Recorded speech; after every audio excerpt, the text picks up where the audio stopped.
সবাই ভালো আছো। তো আজকে যে আমরা টপিকটা নিয়ে আলোচনা করব সেটা হলো হিট।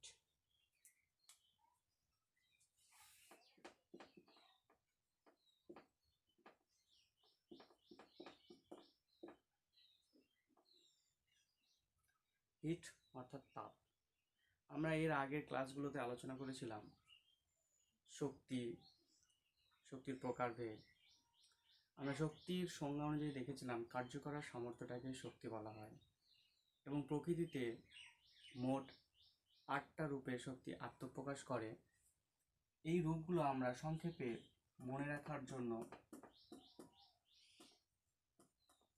আমরা এই ট্রিক্সটা ব্যবহার করেছিলাম, যেখানে বলা হয়েছিল চ্যানেলস।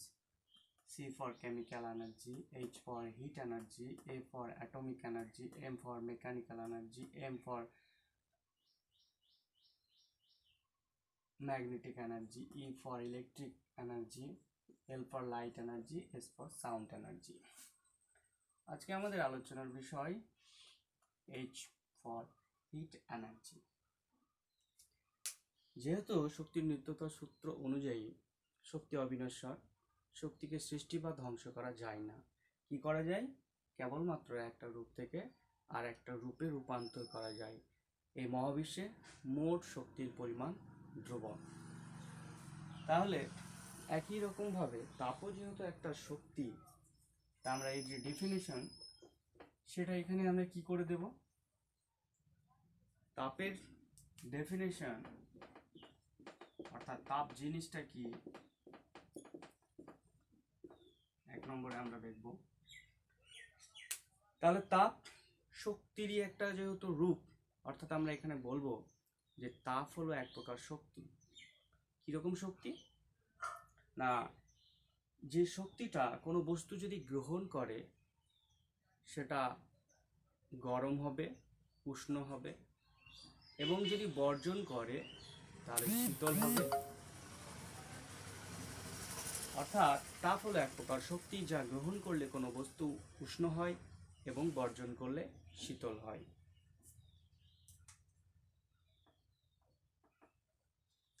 2 নম্বরে জানবো তাপের প্রকারভেদ, classification.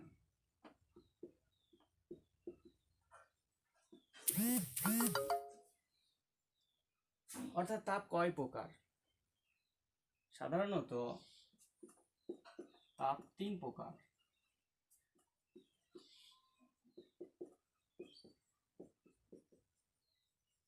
Sensible hit,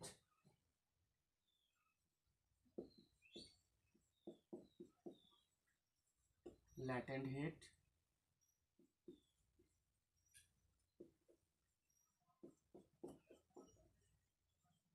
radiant hit.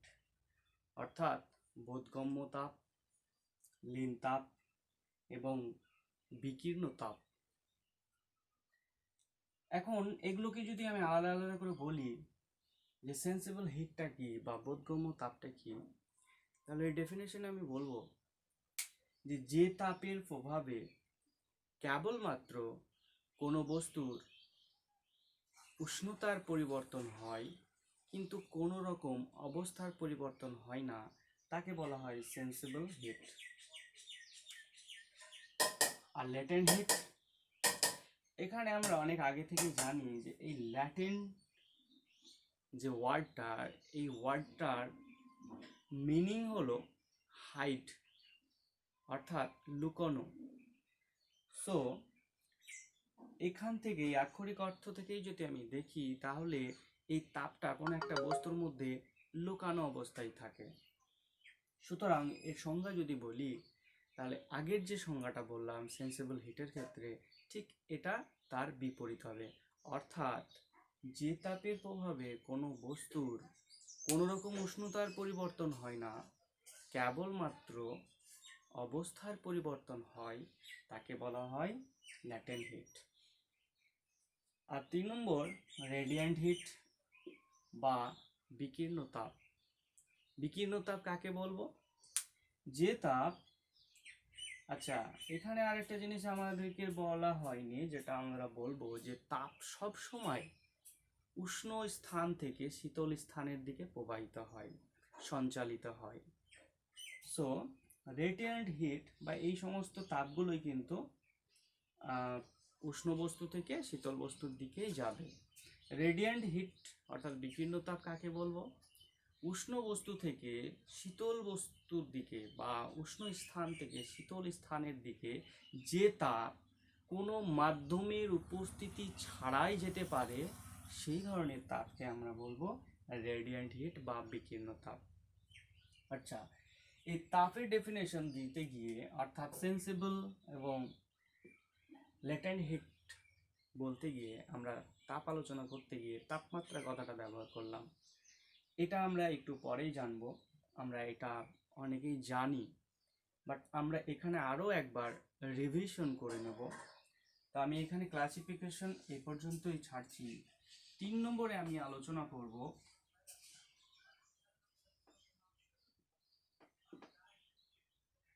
ইউনিটের আগে আমি আলোচনা করব ফিজিক্যাল কোয়ান্টিটি, অর্থাৎ কোন প্রকার রাশি। আমরা যদি দেখি যে রাশি দুই রকমের হয়, একটা ভেক্টর রাশি, একটা স্কেলার রাশি। তাপ কোনো রকম অভিমুখ নেই, নির্দিষ্ট অভিমুখ নেই। যেহেতু নির্দিষ্ট কোনো অভিমুখ নেই, তোমরা দেখবে তাপ সবসময় উষ্ণ স্থান থেকেই শীতল স্থানের দিকে চলে যায়।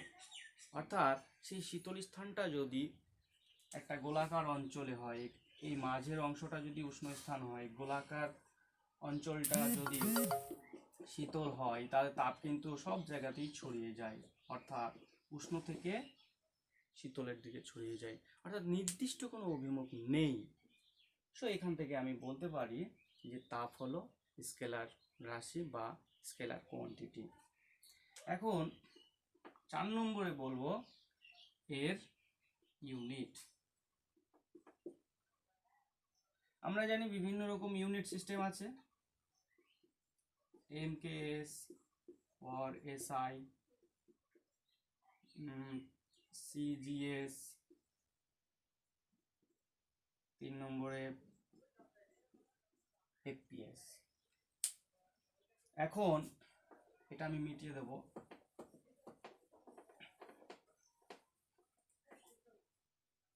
এটাও মিটিয়ে দেব।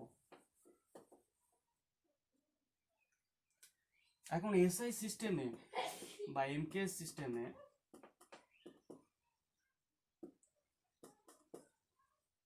হিটের ইউনিট হবে জুল। এখন 1 জুল, 1 জুল পরিমাণ তাপ বলতে আমি কি বুঝবো? এখানে ডেফিনেশন অনুযায়ী অর্থাৎ এই পরিমাণটা 1 জুল তাপ, কোন পরিমাণ তাপকে নির্ধারণ করা হয়েছে এটা যদি আমরা দেখি, তাহলে দেখব কোন একটা বস্তু, সেই বস্তুটার ভর অবশ্যই 1 কেজি।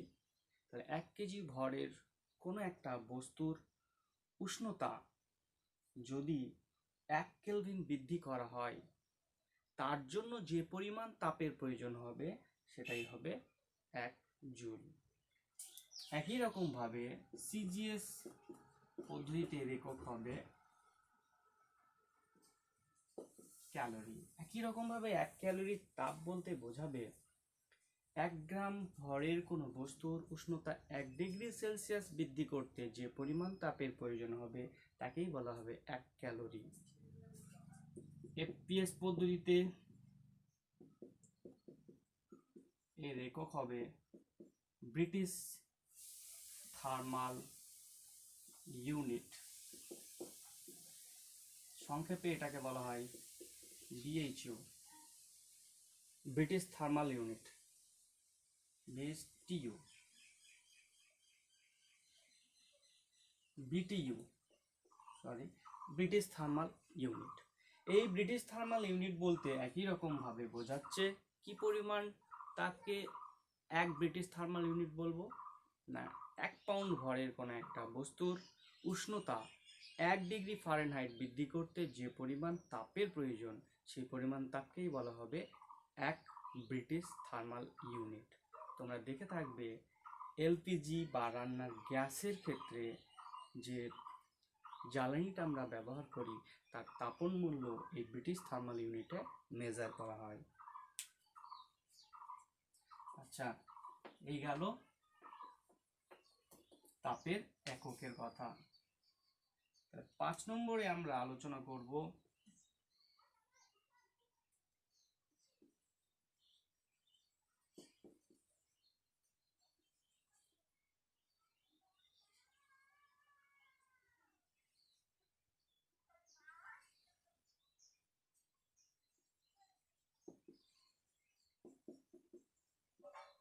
মেজারিং ইনস্ট্রুমেন্ট, অর্থাৎ তাপ কোন যন্ত্রের দ্বারা পরিমাপ করা হয়। আমরা একে ক্যালোরিমিটার যন্ত্রের সাহায্যে পরিমাপ করব, অর্থাৎ তাপ পরিমাপক যন্ত্রের নাম ক্যালোরিমিটার। আচ্ছা,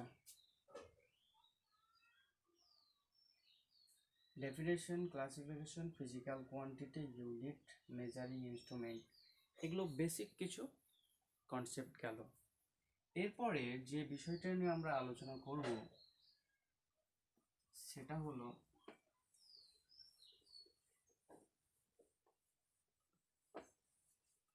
একটা প্রিন্সিপাল, যে প্রিন্সিপালের ফলে বা যে প্রিন্সিপালের কারণে তাপ উষ্ণ স্থান থেকে শীতল স্থানের দিকে যায়। সে প্রিন্সিপালটা হলো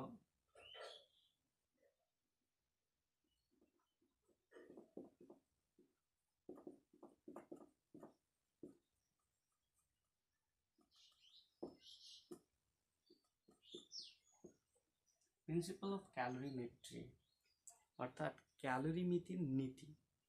এই ক্যালোরিমিতির নীতিটা কি? আমরা এর আগে কি জানলাম যে তাপ সর্বদা উষ্ণ স্থান থেকে শীতল স্থানের দিকে সঞ্চালিত হয়।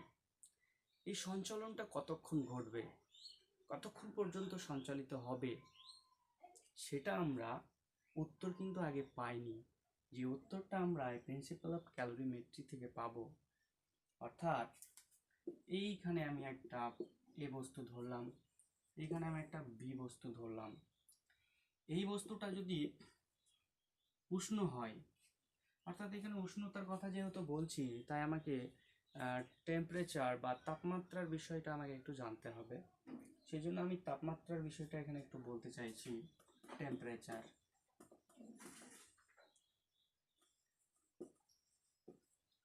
টেম্পারেচারটা কি? অর্থাৎ তাপের একটা ফল বা তাপের রেজাল্টেন্ট অফ হিট, তাপের ফল, তাপীয় ফল, তাপীয় অবস্থা। তাপীয় অবস্থা কিরকম? অর্থাৎ এই এমন একটা প্রপার্টি, এমন একটা ধর্ম, এমন একটা রাশি, উষ্ণতা বা তাপমাত্রা, যে রাশিটা বলে দেবে যে কোনো একটা বস্তু সে অন্য কোনো বস্তুকে তাপ দেবে না অন্য কোনো বস্তু থেকে তাপ গ্রহণ করবে। সেই জন্যই বলা হচ্ছে এটাকে একটা তাপীয় অবস্থা। এবং এই তাপীয় অবস্থাটা পুরোপুরি তাপেরই ফল, কেননা তাপ বৃদ্ধি বা হ্রাসের সঙ্গে সঙ্গে এই ধর্মটারও পরিবর্তন হয়। এখানে আরও একটা বিষয় বলার, যে কোনো একটা বস্তুর মধ্যে কেবলমাত্র এই তাপীয় অবস্থা থেকে বলা সম্ভব হবে না যে ওই বস্তুটার মধ্যে কি পরিমাণ তাপ আছে, সেটা আমরা পরে আলোচনা করব। অর্থাৎ আমরা এখানে টেম্পারেচার বিষয়ে যেটা জানলাম, উষ্ণতা বা তাপমাত্রা, সেটা হলো এটা একটা তাপীয় অবস্থা।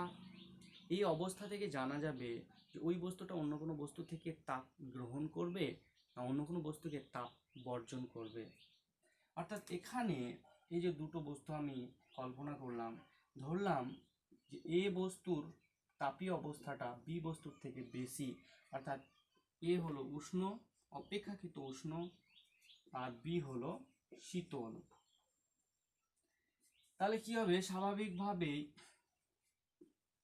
তাপ অর্থাৎ হিট এনার্জি এ থেকে বি এর দিকে যেতে থাকবে।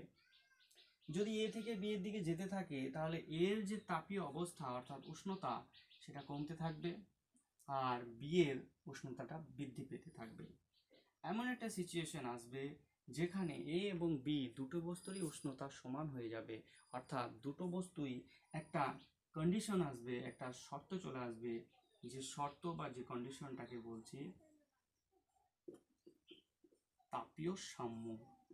অর্থাৎ তাপীয় সাম্যে যখনই চলে আসবে তখন এই দুটি বস্তুর মধ্যে যে তাপের আদান প্রদান সেটা পুরোপুরিভাবে বন্ধ হয়ে যাবে। এখন এই যে উষ্ণ বস্তুটা শীতল বস্তুকে তাপ দিল আর শীতল বস্তুটা উষ্ণ বস্তুর তাপটা গ্রহণ করলো, এইটা আমরা কি করে পরিমাপ করব? এটাই আমরা এই প্রিন্সিপাল অফ ক্যালোরিমেট্রি থেকে জানতে পারবো।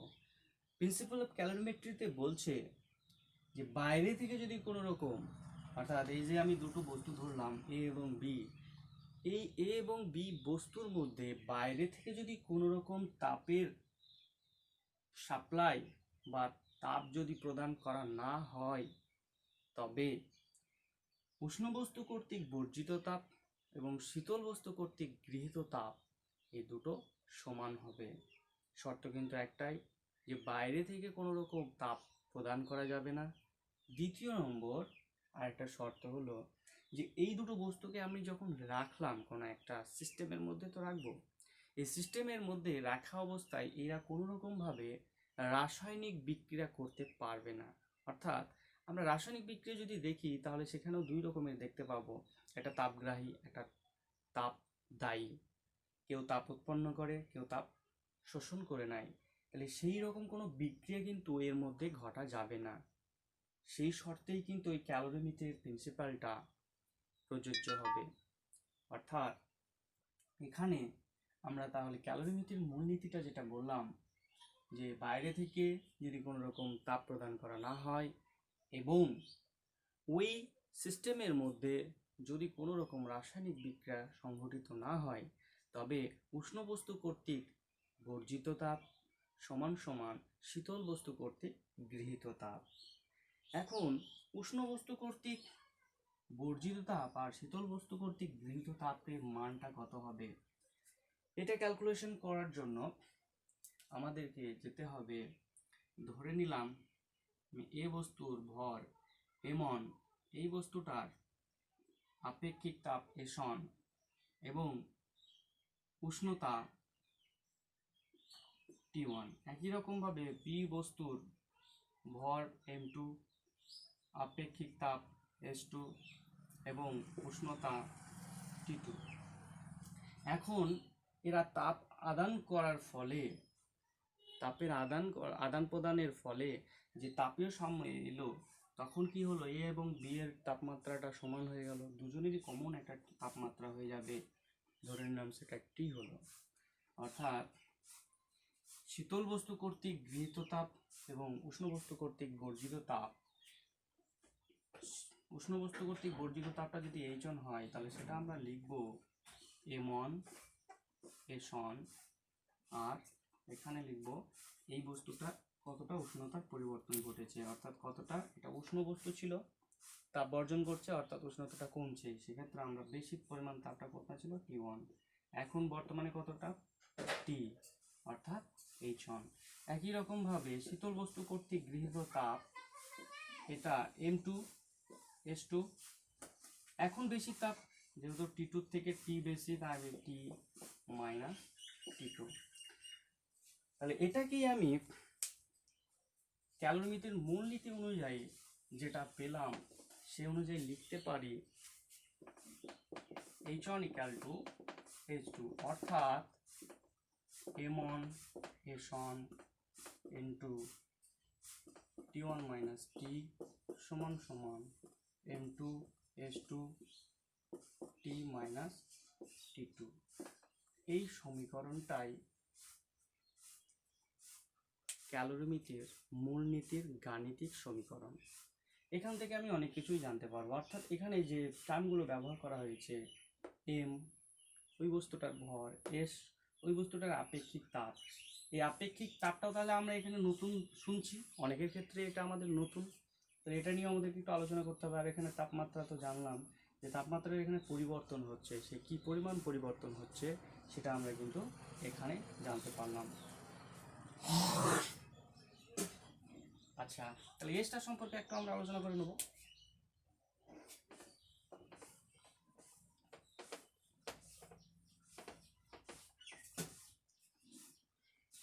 আচ্ছা, উষ্ণ বস্তু কর্তৃক গৃহীত তাপটা আমরা বললাম, উষ্ণ বস্তু কর্তৃক বর্জিত তাপটা, তাপের পরিমাণটা আমরা বললাম এম এস। এখানে টি, এই টিটা হলো উষ্ণতার পরিবর্তন।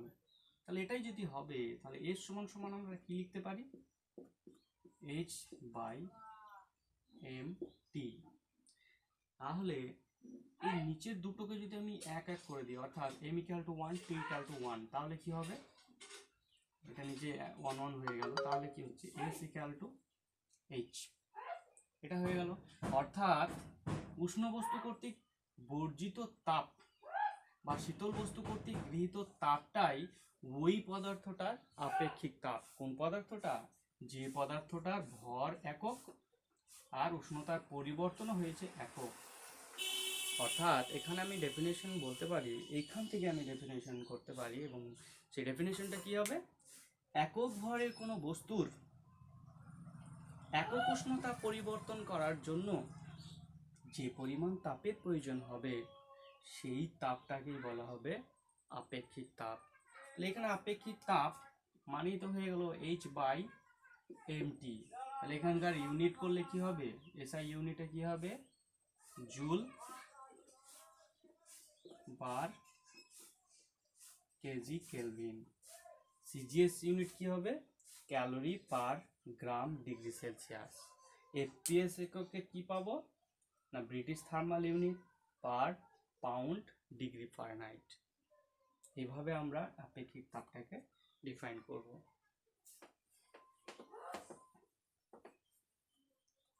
আচ্ছা, আজকে এই পর্যন্তই। যদি এটা বুঝতে অসুবিধা হয় তাহলে তোমরা কমেন্ট করে আমাকে অবশ্যই জানাবে, এবং যদি ক্লাসটা ভালো লাগে তাহলে অবশ্যই লাইক সাবস্ক্রাইব করবে। তাহলে পরের আবার পার্ট আমরা 2 নিয়ে আসবো এই তাপের ওপরে। আসসালামু আলাইকুম।